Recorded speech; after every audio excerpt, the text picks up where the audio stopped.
That's where I go. All Yep. right. There is a nice pot of tea and coffee that is on the war room table, with some, some light pastries and fruits and cheeses. A servant had brought, knowing that you would be occupying the war room for a little bit. So you guys all arrive. Lek is not there, nor is Pip. It is just you five technically currently.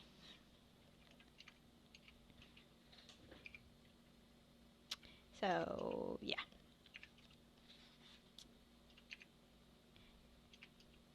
Okay. Everyone is gathered? everyone is gathered at this point. Okay, sorry. I stand up then and say, welcome everyone.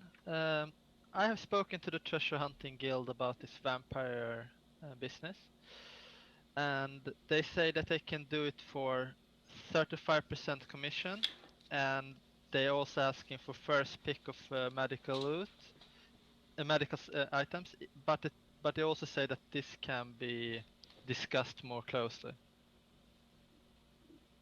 Does that sound fair to you? Kasov, is this the first time you're hearing of a vampire cache? I heard of it last time, but Okay. I told them that they could do whatever they want with it because I wasn't part of it, so Okay. I know. Yeah. I'm not trying to overstep my bounds and say, hey, now that I'm part of you guys, give me a cut for something I didn't do. So I'm just like hanging back. Okay, So that's fair. yep. So what do you others think? Is this fair or should we try to haggle? Seems fair to me. Akros doesn't say anything. He's he's playing with a piece of parchment. He's like, "What? What did you say?" Whatever. He goes back to playing with whatever piece of parchment he was playing with. I have a question off game. Denethor became Earendil. Was Mhm. it pretending to be a human and then showed that he was really an elf? Um.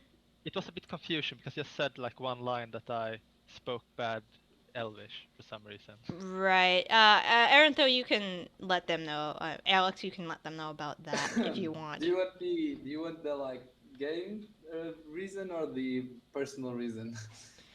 No, I just want to know how it have appeared to my character because I'm unsure how I'm supposed to act against you. Like, were you a human and became an elf, or? No, I was always an elf from the beginning Yeah. and into now. But basically, one day I just came to you and I said, "Mate, I want to be called Earendil from now on because then I thought just doesn't suit me anymore. I'm having a crisis, a personality crisis, and I just need to change my name. Can you live with that?"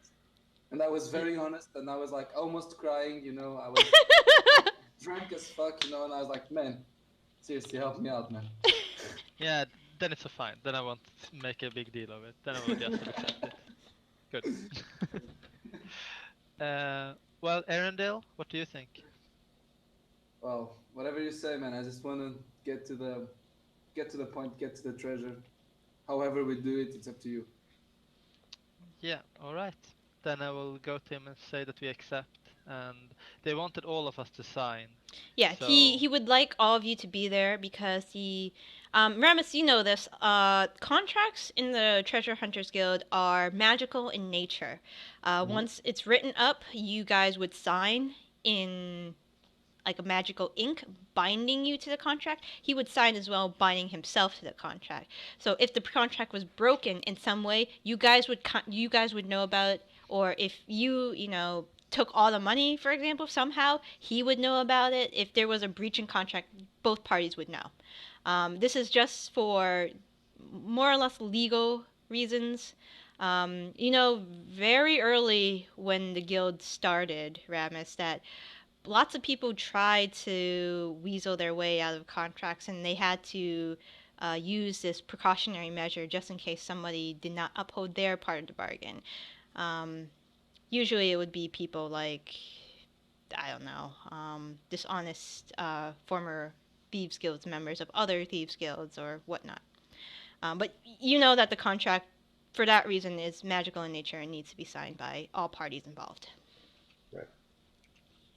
All right. So with that, you guys leave the war room and head towards the to the port where the guild house is currently. The door is unlocked. And through the windows there is light. There is some light, but the curtains have been pulled aside, so there's more natural light entering the establishment. It's still as cluttered as it was the previous night, but now there is a fresher looking tabby at his desk, um, writing what looks like to be on a piece of paper. Do you guys just walk into the establishment, or do you like knock or what? This time I knock anyway. All right, so there's a lot. Because I always probably believe it's locked. All right, you knock. The individual tabby through the window, his ears perk up. He looks out and nods, scoots back in his chair, opens the door. He counts 1, 2, 3. He counts 5 of you, and he says, "Please, please, please, come in, come in." You notice that there are more chairs and stools in the room now. He must have brought them from either from the basement or from an attic, just to make sure that he had enough chairs. Please, please take a seat. You notice that the piece of paper he was writing on, around the edge of it are these arcane sigils, written in, from your perspective, Kasov, in Dwarven script, actually. If you want to determine the nature of these sigils, you can roll an Arcana check if you want. Anybody can roll an Arcana check if they want to know what these sigils might be. If you know Dwarven, you'll have an advantage. If you don't, then you're just rolling. Ramas, you already know what they're for. They're for making sure the contract is, kosher. And Hwinnil, you know what they're like, some sigils that of binding. They bind the person to what is written on this piece of paper. And as you look, there is some light shimmering on the text itself on the pieces of paper, and it's very neatly transcribed. And Tabby says, "Well, I assume that you all are here because of the cash. I have written that there is a 35% initial take for my ventures, and first dibs on magic items if there are more than one item. And you mentioned that there might be hazards in the form of vampires or lingering vampire spawn, though you're not sure. I can send a scout. I will send a scout. Okay, I will send a scout ahead. Actually, now that I think about it, I will probably send a pair of scouts ahead, just in case. Were there any details that you wish to speak to me about, or were you ready to sign the contract? I want to add one thing to the contract. All right. About the medical loot. I want to add another in case of sats, let's say. He gets out his pen. You notice that the pot of ink he's now dipping his quill in starts. It looks like it may be magical in nature. There's like some shimmering here and there, and he, all right. What would this clause? What would this otherwise thing be? Like you will still get first pick unless it contains a medical item connected to some form of time magic. He pauses and says, "Okay, time magic. Okay, that seems fair." He looks a little bewildered at your request, but he's like, "All right, the guild has no use for items. I don't even think, unless we could get Thundrum involved, that we could use something like that anyhow. But yes, if we find anything with time magic, I could ask one of the bards that will be going on this mission to look into it just in case. I know he has ways of detecting magic and seeing what schools they're from and at what capacity it may be for. Yes, that clause is added, so he writes the clause as is. He hands you, Hwinnil, the contract, You can look it over. You can, you know, um, you can look it over and see if it's to your liking. It does say everything you guys discussed plus the added clause.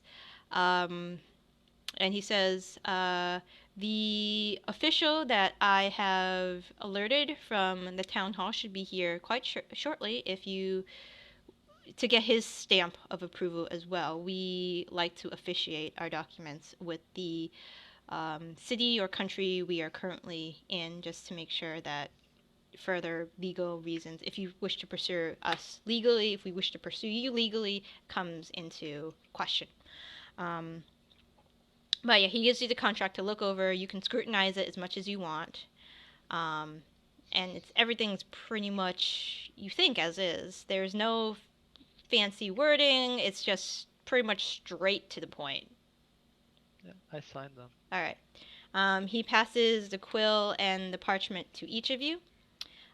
There is a knock on the door, and he's, excuse me for one moment, and he walks, and there is a halfling dressed in a very nice white collar button-down shirt with brown pants, barefoot, of course, large hairy legs, and he has a pair of thin spectacles across this cheerful face, this cheerful, chubby face, and he's like, "Ah, Tabby!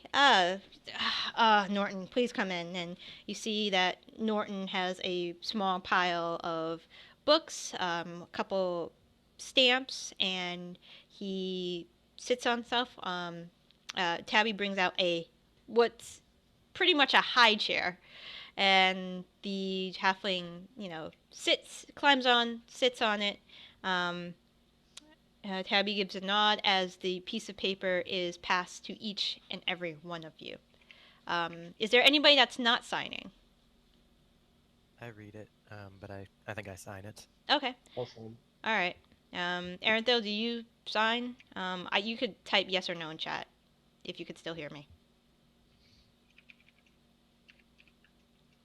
Or not. Or maybe. I'm going to assume Acro... Yeah. I'm going to assume Acro signs as well, but we can retcon it if he really doesn't want to sign, but I don't think he'd be opposed to signing for money. So after the contract is signed, the halfling takes out like an ink pad and presses an impression on the stamp and puts the stamp on the bottom of the contract. You see there is the official crest of Leona to Her Majesty the Queen. Legally binding, of course. It's her sigil that's put on important documents. The contract is taken by Tabby. He feeds it into what looks like a metal piece of machinery, not machinery, but magically driven machinery, and he feeds it through the slot of this intricate looking machine arcane device, and almost identical copy comes out, and he hands the copy to you, and he says, "All right, this is your copy. This is my copy." He makes one more copy and he hands it to Norton. Norton bows and it's like, "All right, I will put this away in my files, and hopefully nothing terrible comes from this." Usually it doesn't. He kind of laughs nervously, looking at Tabby, and Tabby is like, "Just get out of here." And Norton's like, "I must be at another appointment." He looks at the sun. "Cheerio," and dashes out. Tabby. Yes, ma'am. But when he starts moving, don't you want to know where it is? Yes, that would help. I take forth the paper and I type it down, scribble it down by the best of my knowledge. All right. And then I give it to him. All right. Tabby looks at it and says, "All right, very good. It's really not that far away from here at all. All right, I will send Shadow and Raven to inspect the area immediately, and you see he takes out a stone and he says, "All right, you guys can go," and he pockets it. All right, and he mutters like landmarks as well. He's like, "All right, you want to look for this, blah blah blah blah blah blah blah blah," and okay. He puts it. All right. Hopefully, they come back with something in a day or two. I told them to be very careful. They're armed. They've armed themselves appropriately. They actually had a visit to the Church of Pelor, and got some holy oil just in case. There are things that are still there. All right. Well, thank you all for your business. Is there anything else you would like to discuss, or are we? Has our business concluded?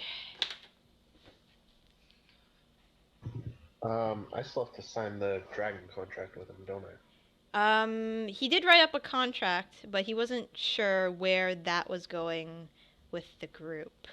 Um, you can bring it up if you wish, or you can come back to him Oh, later. right, we all have to sign it. Yes. Okay. I'll inform them about the terms of the contract as they stand right now.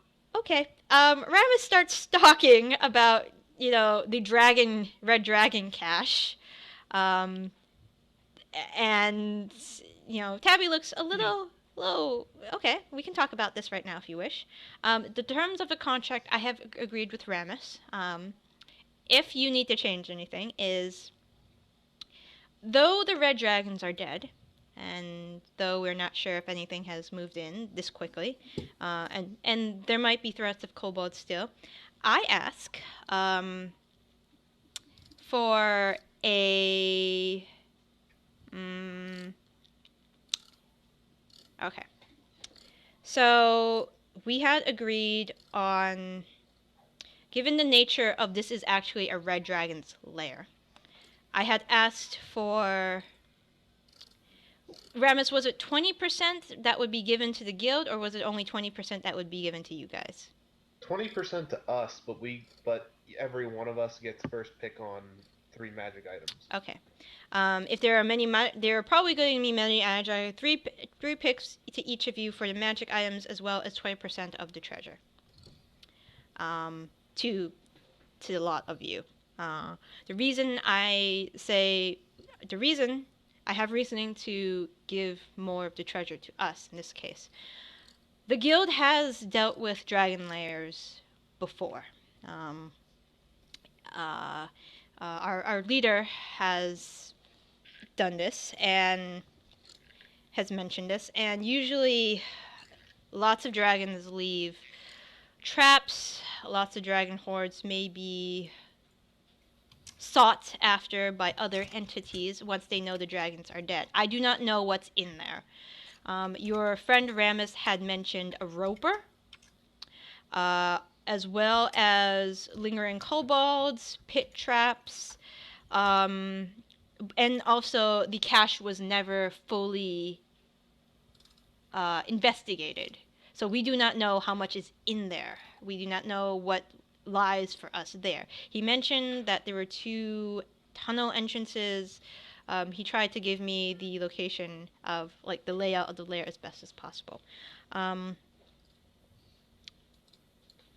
Did you want to talk about this further?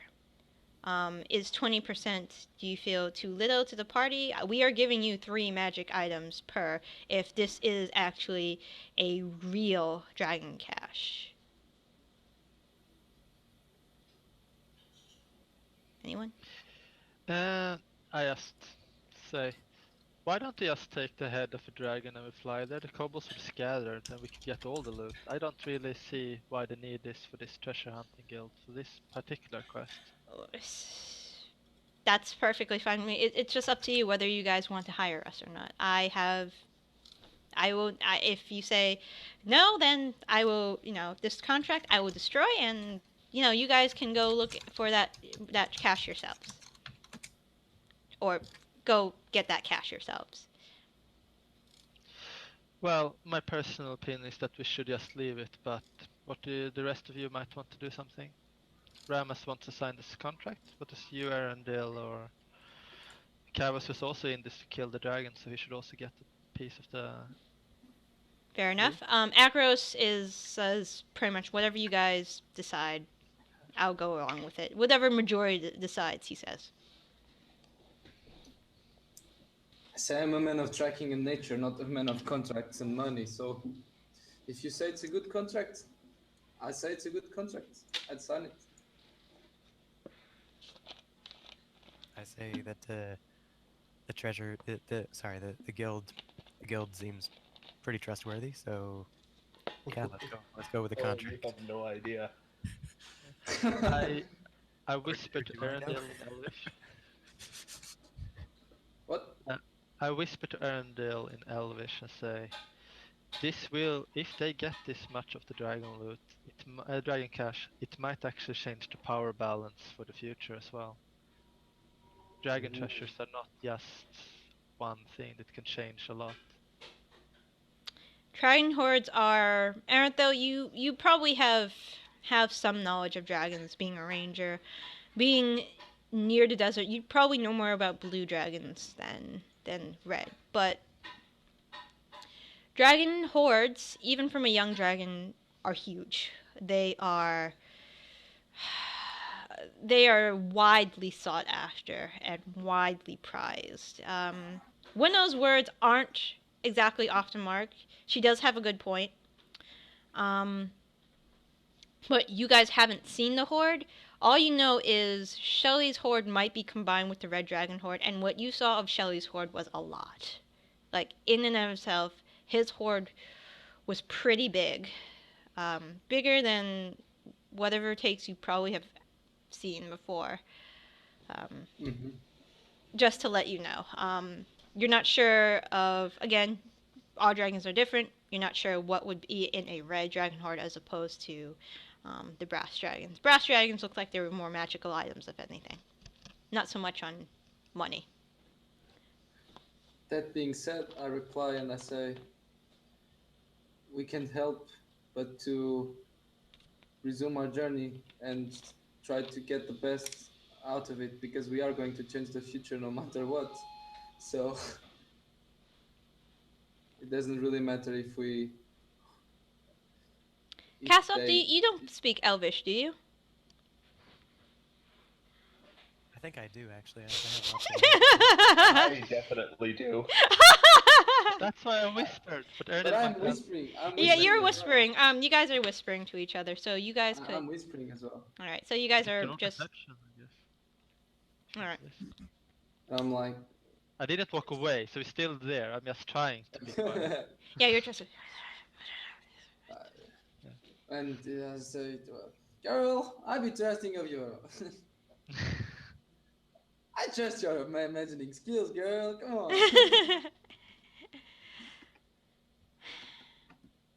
How about I do this, says Tabby. You guys are not sure if you want us to go after it or not. I will put the contract to the side. It is no good if nobody signs it. If you wish to come back, I know to contact Lek if I want a message relayed to you. We can further the seal later. It sounds like you guys aren't very sure, and I like to deal in absolutes. So, I will put this a contract to the side for now. It all comes down to if Earendil says yes or no to this deal. I say in common. Because then it has the majority already. Okay. So I look in Earendil. So you think it's worth risking then? I do promise, Tabby says, that I will not speak a word of this to anybody. I treat my clients well. So we will not go after. I give you the promise that we, the guild, will not go after this cash. I promise that. I won't let anybody know. If you decide to go after it yourselves, that's up to you guys. But later on, if you decide, hey, I don't want to risk my hide, let's pay somebody to do this, we're more than willing to work out a deal. And you see him put the contract to the side of his desk.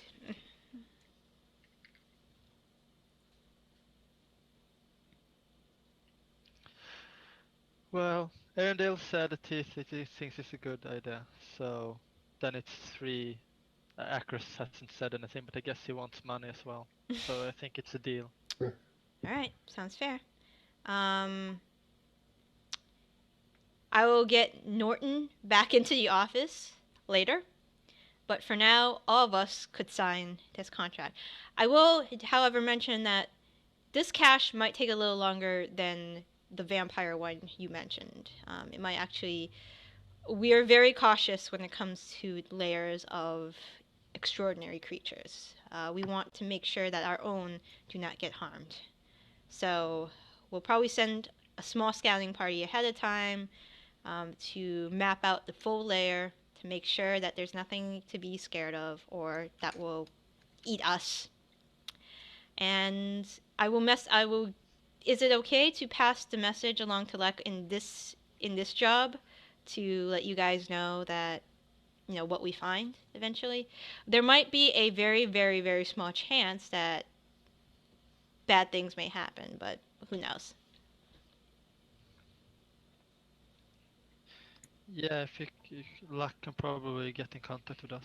All right, I'll let her know. All right. That sounds fair. Good. All right. Awesome. Great. So I will see you all later. He signs the contract himself. You see the arcane sigils glow slightly, and he puts the contract to you guys. If you wish to sign, you may. I read it. Does it say that 10% goes to Ramas and 10% goes to the rest of the party? At this point, it has changed from 10% that 20% goes to the party. Okay. And as Tabby slides it to you, he gives you a very knowing look. I probably wouldn't know about that. But I read it anyway. Yeah, you read it. It's 20% to the party.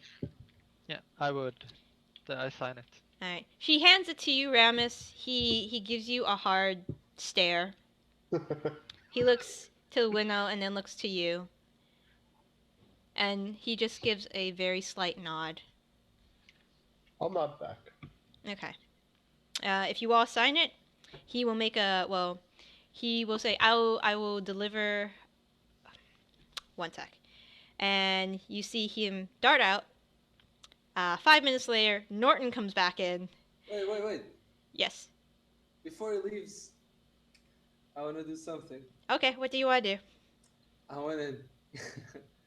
want to shoot the door as he's leaving.